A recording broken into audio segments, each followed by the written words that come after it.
Ah, there you are. Pull up a chair by the fireside. I'm going to tell you a story, but it's not for the faint of heart. My name is Julia Norton, and you're listening to Dark and Twisty Tales, a weekly telling of the lesser-known and more grisly folk stories and fairy tales. Are you sitting comfortably? Then I shall begin. The Girl with No Hands. There was once a miller who sank little by little into poverty until all he had left was his mill and a fine apple tree standing behind it.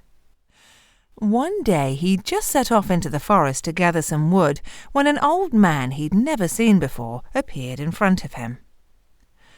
"Why are you wearing yourself out chopping wood?" said the old man. "Just promise to give me whatever's standing behind your mill, and I'll make you rich." "What's behind the mill?" thought the miller. "It can only be the apple tree." "All right," he said, "I'll do it." The old man wrote out a contract, and the miller signed it. The old man took it with a strange kind of laugh. "I'll come back for it," he said. "In 3 years. Don't you forget now." The miller hurried home, and his wife came out to meet him. "Oh, husband," she said, "you'll never guess what's happened. Boxes and chests of treasure all over the house, all at once, full to the brim, gold coins, all sorts of money and jewels and so forth. Where can it have come from? Is the good Lord blessing us at last?" "He's kept his side of the bargain, then," said the miller, and he told his wife about the old man in the forest. "All I had to do was sign over what's standing behind the mill. This treasure's worth an apple tree, isn't it?" "Oh, husband, you don't know what you've done. That must have been the devil. He didn't mean the apple tree. He meant our daughter. She was out there sweeping the path."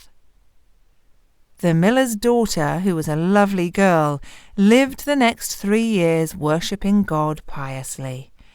When the time was up for the evil one to come and get her, she washed herself from top to toe, put on her white dress, and drew a chalk circle around herself on the floor.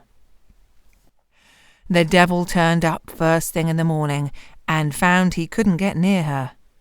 He said to the miller, "What did you let her wash herself for, you old fool?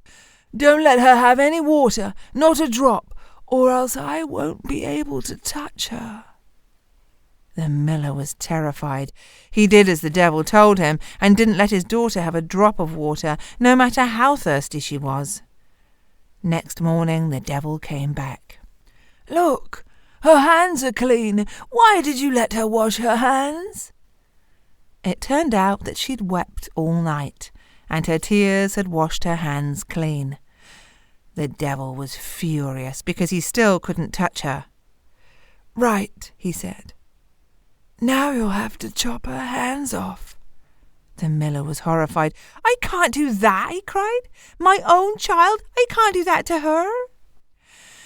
"Well, if you don't," said the devil, "I'll just have to take you instead." That was too much for the miller. He went to the girl and said, "My dear daughter, I've got to chop your hands off, or the devil will have me, and I'm so afraid. Forgive me, my child. Help me with this, and forgive me." The girl said, "Father, I'm your daughter.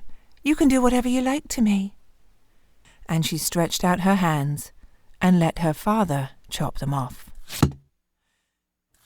The devil came back once more, but the poor girl had wept again and covered her stumps with tears, so they were perfectly clean. He had to give up then, because he'd tried 3 times, and that was the limit. The miller said, "My dear, it's because of you that we're as rich as we are. You won't want for a thing. I'll make sure you live in luxury all your life long." But she said, "I can't live here any more. I'm going to go away. The kindness of strangers will provide everything I need." She asked them to tie her maimed arms to her back, and off she went. She walked all day and didn't stop until it was dark. The moon was shining, and by its light she saw across a river and into a royal garden, where the trees were covered with beautiful fruit. She longed for something to eat, but she couldn't get there because of the water. She hadn't had a bite to eat all day, and she was suffering badly from hunger. She thought, "Oh, if only I were in the garden, I could eat the fruit straight off the tree. If I can't do that, I'll perish." She knelt down and prayed, and straight away an angel appeared. He went to the river and closed a sluice gate, and the stream dried up so that she could walk across. Something dressed in snowy white, maybe 'twas a forest sprite, came and closed the water sluice in the middle of the night. She went into the garden with the angel following. She saw a tree covered in beautiful ripe pears, which had all been numbered so that none could be stolen. But she couldn't help that. She stepped up to the tree and ate from it. Just one pear, enough to satisfy her hunger, but no more. Snowy creature all forlorn, stamps left where her hands were gone, eating pears so daintily, like a virgin, like a swan. After she'd eaten it, she went to lie down in the bushes. The gardener was watching, but he saw the angel with her and thought the girl was a spirit too. He didn't dare make a noise. Next morning the king came and looked around. He saw at once that one of the pears had been eaten and summoned the gardener. "Oh, Your Majesty, last night a spirit came and walked across the stream and ate the pear right off the tree. It had no hands or anything."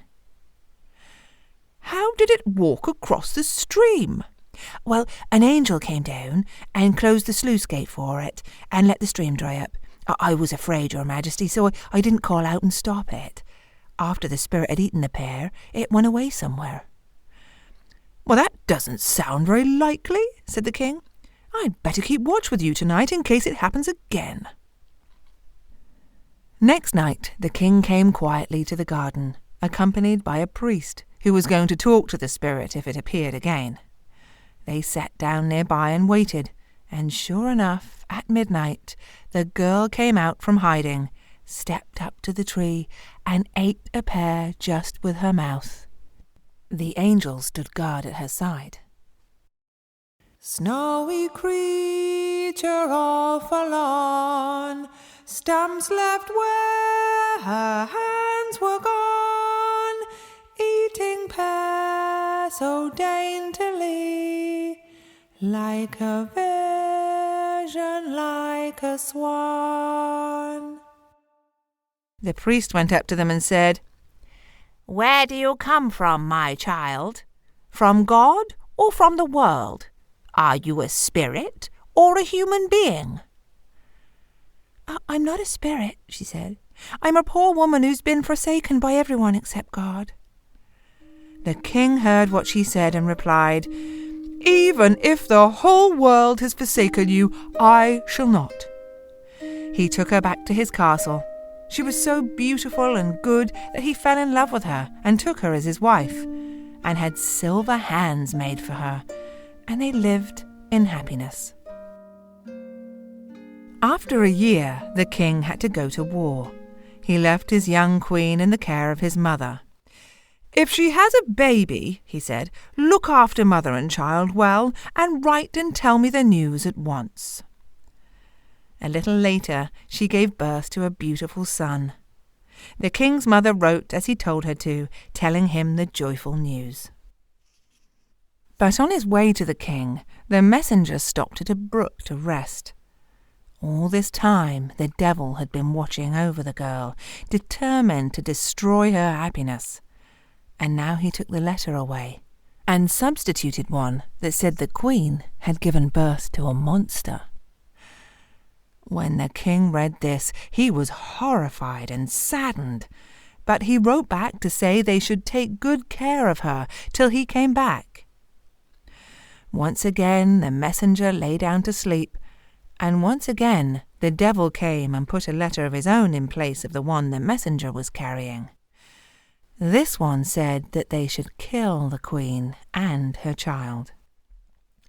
The Queen Mother was shocked and frightened when she read this letter.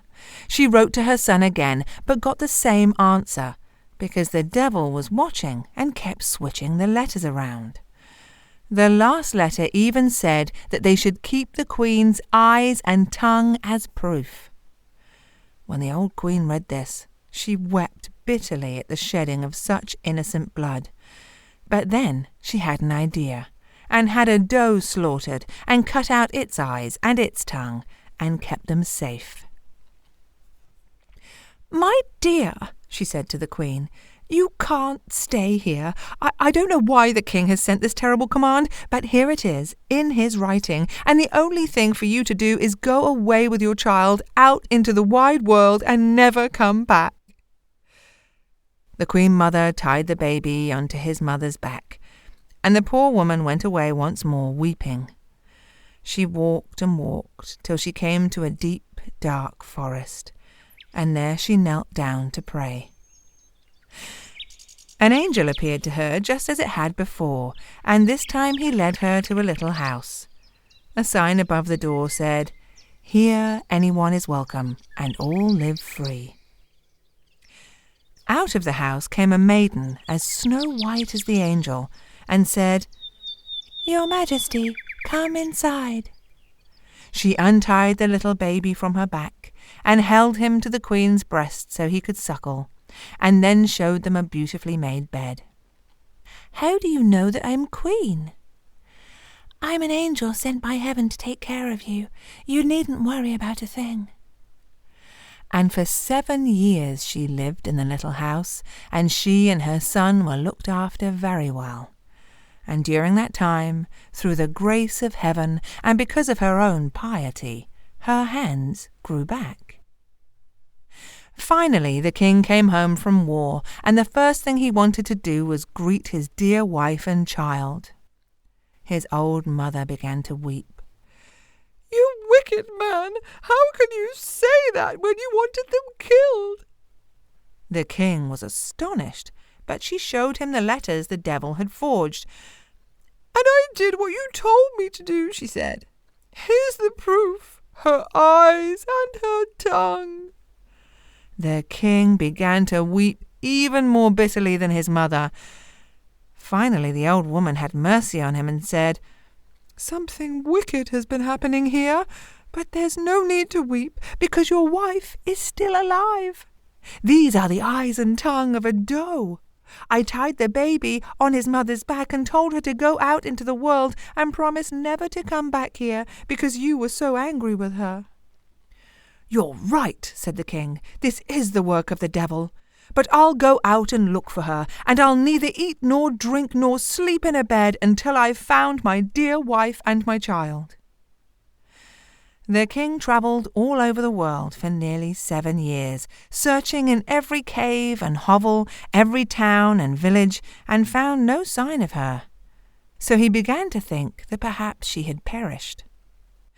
As he had vowed, he ate and drank nothing all that time, but the favour of heaven kept him alive. Finally, he came to a great forest, where he found a little house with a sign over the door saying, "Here anyone is welcome, and all live free." The snow-white angel came out and took him by the hand. "Welcome, Your Majesty. Where have you come from?" "I've been travelling about the world for nearly 7 years," he said. "I've been looking for my wife and my child, but I can't find them anywhere." The angel offered him some food and drink, but he refused, saying that all he wanted was to rest a little. He lay down and covered his face with a handkerchief. The angel went into the next room, where the queen was sitting with her son, whom she had come to call Sorrowful. The angel said, "Go into the parlour and take your son. Your husband has come looking for you." She hurried to where he was laying, and the handkerchief fell from his face. "Pick up the cloth, Sorrowful," she said, "and put it back over your father's face." The little boy picked it up and put it back over the king's face. The king heard this in his sleep and deliberately let the cloth fall once more. Then the child grew impatient and said, "But, Mamma, how can I cover my father's face? You told me I had no father in this world, only a Father in heaven, and one I pray to when I say, 'Our Father which art in heaven.' How can this wild man be my father?" Hearing this, the king sat up and asked the woman who she was. "I'm your wife," she said, "and this is your son, Sorrowful." But he looked at her hands and saw they were real living hands. My wife had silver hands," he said. She replied, "In his mercy, the dear Lord caused my hands to grow back." The angel brought the silver hands from the other room, and that convinced him. This was his beloved wife and his child, there was no doubt about it. And he kissed them and embraced them and said joyfully, "A heavy stone has fallen from my heart." The angel gave them all something to eat, and they went back home to his good old mother. When the news was heard throughout the kingdom, everyone was joyful. The king and queen celebrated their wedding once again, and they lived happily ever afterwards. Thank you for listening to Dark and Twisty Tales. If you liked what you heard, please subscribe on iTunes, rate, review, and share with all your friends. You can also get more information about me, Julia Norton, at julianorton.com. So, until the next time, bye.